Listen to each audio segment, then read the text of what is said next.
Hello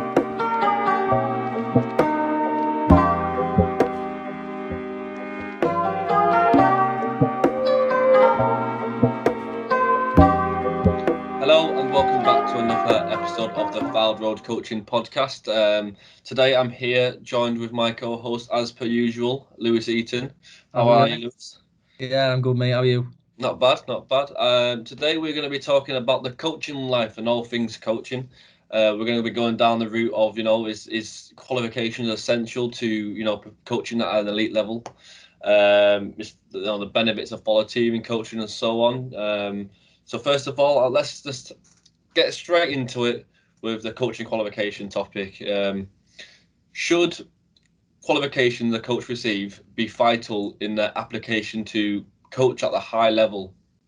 What do you think? I definitely think at the high level, qualifications are definitely certainly needed. But I think at youth level, I think there's a lot, I think, of benefits with volunteering for coaches, especially in sport, with the sense of coaches who, the coaches who aren't doing it for money are the ones who usually have the most passion for sport, like for sports coaching and the sport that they're coaching in. I think that's especially kind of links in with our coaching. We don't do it for money kind of thing. We do it because we enjoy it.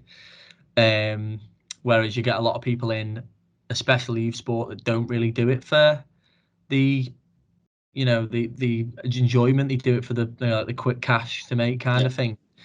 But I think especially at the elite level, you need qualifications because obviously it's beneficial at the elite level, but at the youth level, definitely volunteering to start with. And I think when you start earning your qualifications, or when you have like a level one, like for example, like an FA level 1 or level 2, I think that's when you should be automatically being paid for that because you've got qualifications and obviously you can apply yourself using them with qualifications. Yeah, so I definitely agree with you there. Like most criteria to join a football academy, you do require some sort of coaching qualification. But just in regards, you talked about how they, quit, just to make a quick quid. I think the stress opposed to being, working in a coaching environment, we know it can be a stressful environment. I feel them sort of coaches who are just in it for the money are going to be more when they are confronted with stress imposed by the environment, the organisation, all like this, the performance. I feel like they're going to have such a much more negative response to stress as opposed to the coaches who are motivated and want to be there. And I feel like this negative response to stress has such a significant impact on the athlete development and their enjoyment in sport as well. I think you can tell, especially as when we used to be players and stuff, you can tell when you're getting coached by a coach that genuinely enjoys what they're doing and not a coach that is just there for the sake of being there kind of thing. Yeah. I think even there's some roles which I think I've been in, I don't know if you've been in, that I think I really enjoy this role. It doesn't even matter if I was getting paid for it, but there's some roles where you think this is not worth like what you're doing kind of thing, through like coaching, especially like at different clubs and stuff, like you just don't enjoy the environment. So sometimes money's not even a factor, it's just if you enjoy it, really, I think. Yeah, it's definitely like what you mentioned before, when you're in that sort of context and you're enjoying it, you're going to get more out of it. And I feel like that is a reciprocal like relationship with the players as well. I know from personal experiences, when I used to play football, I got on with the coaches who wanted, who were just there to enjoy it. Like they gave up their time, they gave up time just, away from their family to come and coach session, not because for the money, but for the value of just enjoying it. They're in an environment they love doing, and that is something what we kind of copied within our coaching philosophies at Fylde Road. We did it out of our own interest. Like we're volunteering at the end of the day. We're doing it because we want everybody to come together. We want to have that team environment of that social interaction, and which we know from the research we presented throughout the podcasts, how it benefits the psychological well-being of the athletes. Yeah, I definitely agree with everything you're saying. Do you think that there's a question I just want to ask you? Do you think soon as you get your coaching qualifications, say like your FA level 1 or your level 2, do you think that that's when you should officially be started to get paid?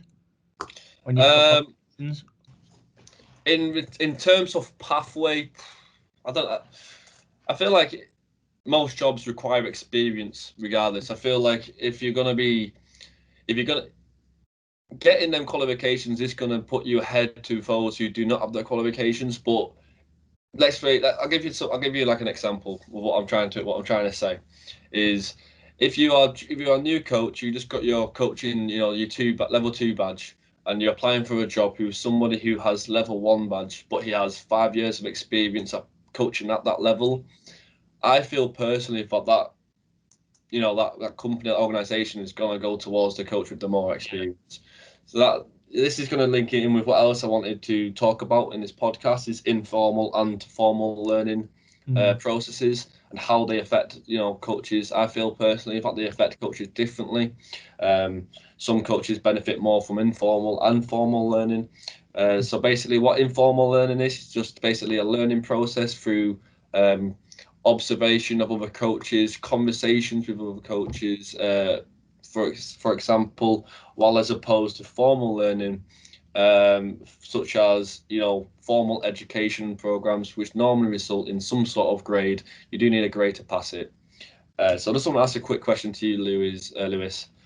Which one do you prefer? Which one do you reckon benefited or developed your coaching development or benefits your practice more? I personally think informal learning. I think personally, if it was in the sense of, I think coaching, I think when I coach it's informal. Do you know what I mean? Yeah. I don't really like it's obviously planned, but planned to like a degree. So there's sometimes you change your session up depending on how the players are performing and stuff like that. So I think that's like an informal like area. But like with formal, it's more like one-on-one, isn't it? Face to face, would you say? I feel like you can also say it's more like in a class. It's in a classroom environment, like seminar kind of thing. Yeah, like you've normally got a massive textbook with all the answers, and I know from my personal experience that won't benefit me. I definitely sway towards informal. I feel like this can be seen at the highest level of English football. You can look at your Mourinho's, for example. Like we mentioned in the podcast, he took the knowledge and knowledge from like Sir Bobby Robson about how he coaches. But what's most important is that he understands the reasoning behind what he's doing. So, for example, informal learning won't be effective if you are just going to say, for example, I see you coaching and I see you do like this team press drill, for example, and I copy that drill exactly, but I don't know the reasoning behind why this drill benefits my team and benefits it. So if I want to progress it, I won't have the understanding to do so. So that's really why the importance is to understand why you're doing it as well. Regardless of which learning process you do, you still need to have the understanding of why you're doing a drill, which is so important to effective coaching. Yeah, I think I definitely agree with you. I think you need to understand why you're doing certain drills, not just like, because it's not just about copying other people, like you mentioned there. But I'd say just to like not falling for like a curveball. Would you say that obviously it's more formal and it's more face to face and it's more like structured and more like an instructor led kind of thing when formal learning is? So would you say that like that would benefit more of a goalkeeper? Because it's like it's not really like a specific team thing. Do you know what I mean? It's more of like a structure. So would you say that would benefit a goalkeeper, or would you say informal learning is more beneficial?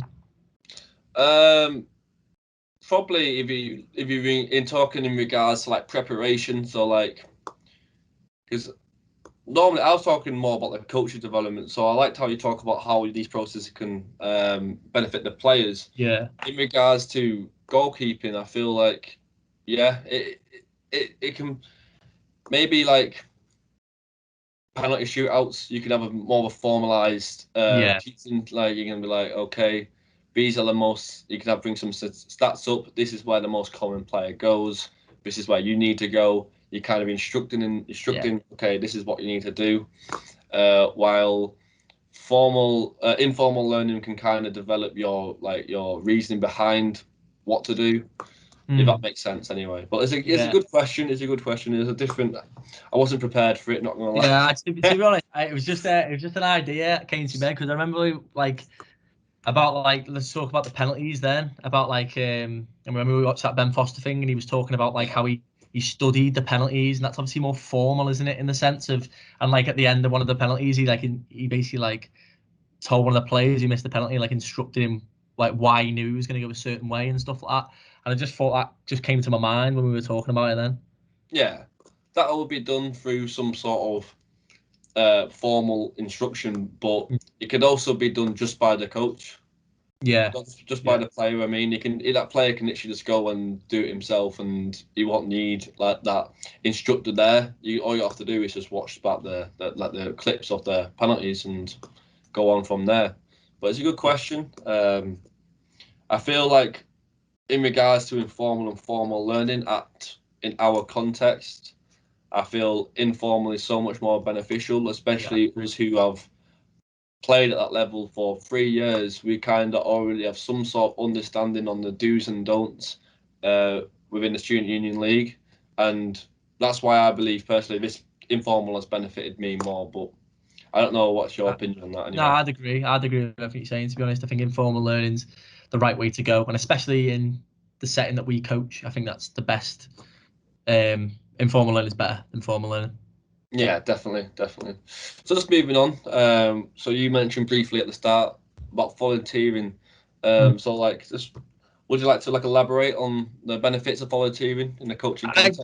Personally, I think volunteering brings the best, especially in coaching. It brings the best out of a person. You can tell if a person's really like driven with the program, if in that sense, because they're not getting paid. They're not doing it for money or anything like that or a reward. They're doing it for their own progression. And I think when someone volunteers, it's like you're not doing that just because you have to, like you want to do it. Do you know what I mean? So I think especially with way we coach, we're in the sense we are volunteers because we do enjoy coaching, and we don't do it for like money or anything like that. So I just think that there's so much benefits to volunteering in sport, especially at our level as well. And it's also can drive people to go on to do careers in coaching, football, rugby, anything like that through even volunteering one day, and they're like, oh, I'm interested in this, they join a club, and then so on, they get qualifications. But I think we touched on it at the start, but I think personally that you shouldn't get paid until you've got qualifications. But like you said at the start, experience is massive. So I don't know what your opinion on that is. Like, do you think that even though when you're volunteering, if you didn't have any qualifications, you should get paid, or what do you think? I feel like that really kind of goes against the whole purpose of volunteering. Like, you're giving up your own time to like volunteer and give your time to like their coaching team or to like that organisation. I feel volunteering is definitely intrinsic, motivationally driven. As opposed to not really going there for the external rewards of getting money, or you're kind of doing it for like the self belonging, which is kind of like. So you can kind of relate it to the student union league, not just from the coach's point of view, but from the players. You can talk about the players are volunteering to play. They're playing for out their own. They're not playing for money, not playing for extrinsic enjoyment. There's enjoyment. So it's definitely I remember my first ever coaching experience was through volunteering. Yeah. And it's literally the reason why I'm on this. Why I did this degree. It's because I enjoy doing it. I did it. I can't remember. It was for like my local FA. It was like this fun day. So like I literally just turned up and just helped. I think I was only like 14 at the time, but it still developed that that beginning to develop that motivation to really see how far coaching can take me, like personally. A passion, isn't it? That passion, yeah. But I'm pretty sure all I did that day was just set it up and then join in. But I agree with what you're saying. I think like volunteering is massive, and I think I would honestly sometimes prefer a volunteer than someone who's being paid, because that the volunteer is doing it for the pure enjoyment of the sport, and the person who's being paid, like it might be a few years down the line, they're doing it because they've just been stuck in that role now, so this is like we're doing it just so they can like pay the bills. You know what I mean? But in a sense of, I do think you should start getting paid when you get your qualifications. But that comes like volunteering. Obviously, it comes with experience as well. I feel like when you get your qualifications, it shows that you have you are committed. You've also, it shows that you have been part of like some sort of process which takes time and it takes effort, and you need to, to succeed, you need to show some sort of level of, understanding and knowledge. So that's where I believe that money does come into play in regards to, that's why you pay your coaches. But like, just touching back on, you mentioned before when you talked about volunteering and you talked about somebody's there, you have somebody volunteering over somebody who's getting paid because they're there to they want to be there. Yeah, but like, that's not always the case though, is it? Yeah, that's what I'm going to talk about now. I'm just going to say, like, remember we did this, I can't remember where we did it, but it was part of the university degree, and we had to actually volunteer to achieve like the grade, to like actually pass the module. And do you feel like that sort of form of volunteering where you kind of have to towards a grade, do you reckon that can affect the dedication and the commitment from the volunteer? Yeah, I definitely think that's a true statement. I think when you're being told you're going to volunteer for this, personally, I believe it's like you're not volunteering, are you? You get someone telling you to do something in the sense of you're going to volunteer because you've got to do it for a grade. So in the sense you're kind of doing it for something, a bit like a qualification, in the sense of you're doing it to earn something at the end. You're not doing it for the enjoyment, are you? So I think that can have the effect on you wanting to do it. But obviously, if you enjoy what you're doing, then it's going to be okay. That can ultimately affect the like the athlete's development as well. Like, you're not going to be that passionate to you're not going to be that passionate to solve problems, or it's going to affect the decision making because you're not going to be entirely in that sort of that mindset of being in that environment. What that environment is like, what's essential for. So just going to quickly move on to like, just in regards to should coaches be paid. You talked about qualifications is a key part to it. So do you not think that even for somebody who doesn't have the coaching qualifications, if they coach at some sort of coach some sort of team at recreational levels, do you reckon they should be getting paid?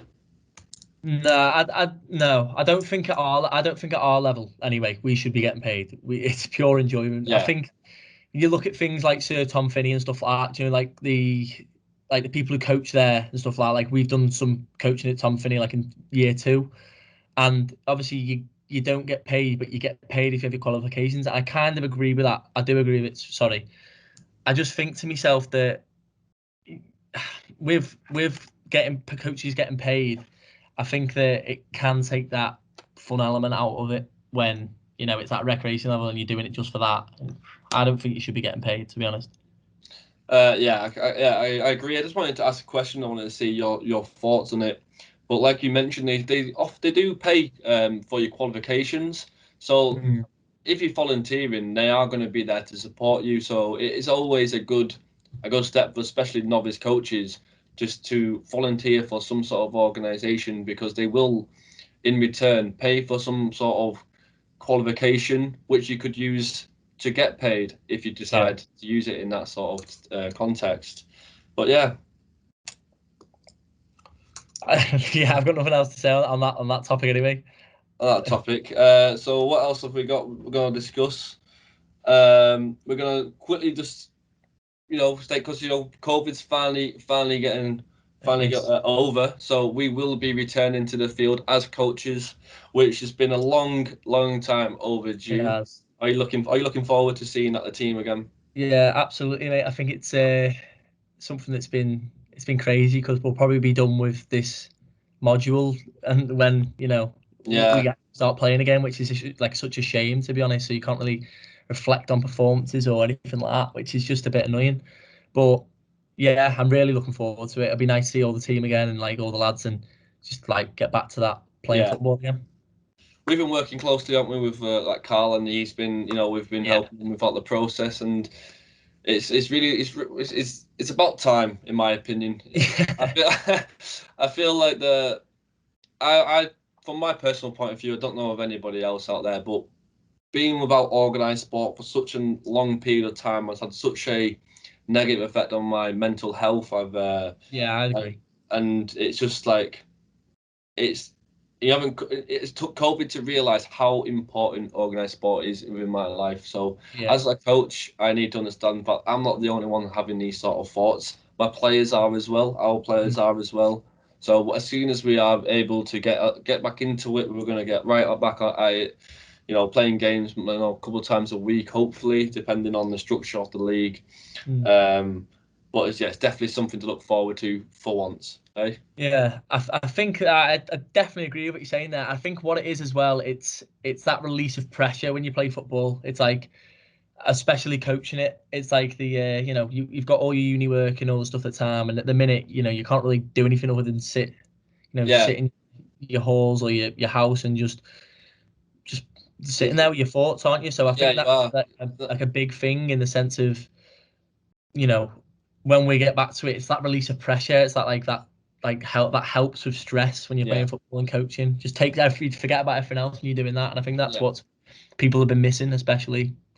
Yeah, like you said, like I spend, especially when I'm not actually at work, I spend, all in here all we think about is just assignments and we start to manifest like what happens if, you start to think what happens if I don't do well and all of that. I think that's the case. What? I think that's just like such a good point to make, because I think like you get in your own head kind of thing, don't you? Yeah. With stuff like that.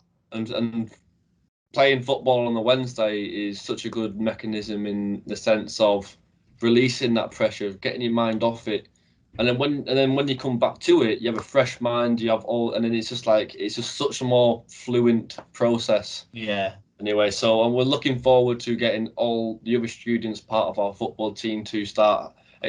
Hopefully the dissertation isn't due as early as ours, so it can benefit them a bit more. But yeah.